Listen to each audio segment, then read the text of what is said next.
Lo pernah gak sih ada di suatu tempat, dikelilingi banyak orang, tapi tetap ngerasa asing? Kayak ada yang beda, entah bahasanya, kebiasaannya, cara bercandanya. Terus tiba-tiba lo mikir, gue tuh beneran belong di sini gak sih? Malam ini kita ngobrolin soal itu, tentang gimana kita yang macam-macam ini bisa tetap nyambung, bisa tetap jalan bareng. Karena sadar gak sih, kita tuh tumbuh di dunia yang super beragam. Orang-orang di sekitar kita itu beda-beda, tapi anehnya kita tetap bisa nyatu. Gue gak sendirian di sini. Ada 2 temen gue yang bakal cerita. Kita bakal ngobrol santai, deep talk dikit, tapi gak bakal terlalu berat. Jadi gini, gue lahir dari 2 budaya yang beda banget. Nyokap gue Minang, bokap gue Jawa. Dari kecil gue selalu dengar kalau perempuan Minang itu harus kuat, mandiri, dan punya peran penting di keluarga. Tapi di sisi lain dari bokap gue belajar kalau perempuan Jawa itu harus lembut, anggun, dan penuh tata krama. Jadinya gue sering bingung. Di satu sisi gue diajarin buat jadi perempuan yang tegas, bisa ngambil keputusan sendiri. Tapi di sisi lain gue juga harus dituntut buat lebih kalem, gak boleh terlalu keras karena katanya perempuan Jawa itu gak boleh terlalu dominan.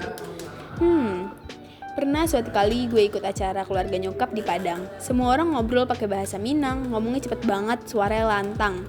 Di situ gue lihat tante-tante gue tuh kayak pemimpin di keluarga. Mereka yang bikin keputusan, mereka yang ngatur semuanya. Terus gue ke rumah keluarga bokap di Jogja. Sikonnya tuh beda banget. Di sana suasananya lebih tenang. Perempuan di keluarga bokap lebih banyak ngalah, lebih banyak diem pas laki-laki lagi diskusi. Gue jadi mikir, gue tuh harus jadi yang mana? Gue harus jadi perempuan yang lantang dan tegas kayak keluarga Minang, atau gue harus jadi yang kalem dan rimo kayak keluarga Jawa? Tapi makin kesini gue sadar, gue gak harus pilih salah satu.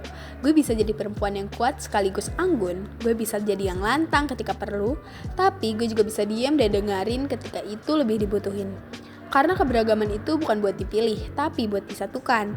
Dan mungkin kita semua kayak gitu, tumbuh di antara perbedaan, tapi justru itu yang bikin kita kaya. Halo, nama gue Herlambang. Gue tuh suka banget ngeliatin gimana keberagaman itu kerja kayak puzzle yang potongannya beda-beda. Tapi pas disatuin itu jadi gambar yang keren banget. Di sekolah, dulu teman-teman gue macem-macem. Ada yang Batak, Ambon, Tionghoa, Sunda, dan semuanya punya budaya yang beda-beda. Gue inget ada temen gue namanya Mei. Dia Tionghoa, tapi dari kecil tumbuh di keluarga Betawi.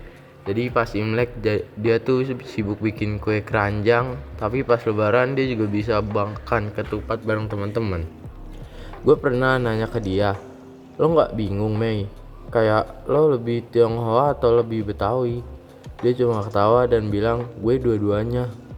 Dan dari situ gue belajar, keberagaman itu bukan buat dipilih, tapi buat dijalanin. Kita gak harus jadi satu hal aja. Kita bisa jadi diri kita sendiri dengan segala perbedaan yang kita punya.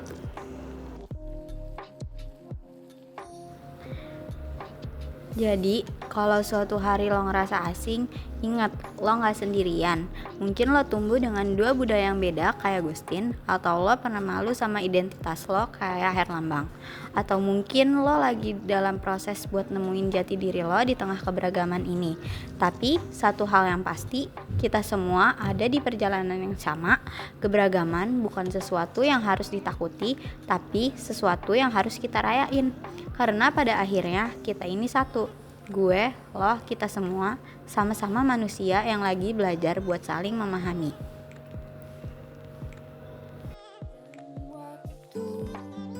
Thank you banget buat yang udah dengerin. Semoga obrolan kita malam ini bisa bikin lo ngerasa lebih nyaman sama diri lo sendiri, sama keberagaman yang ada di sekitar lo.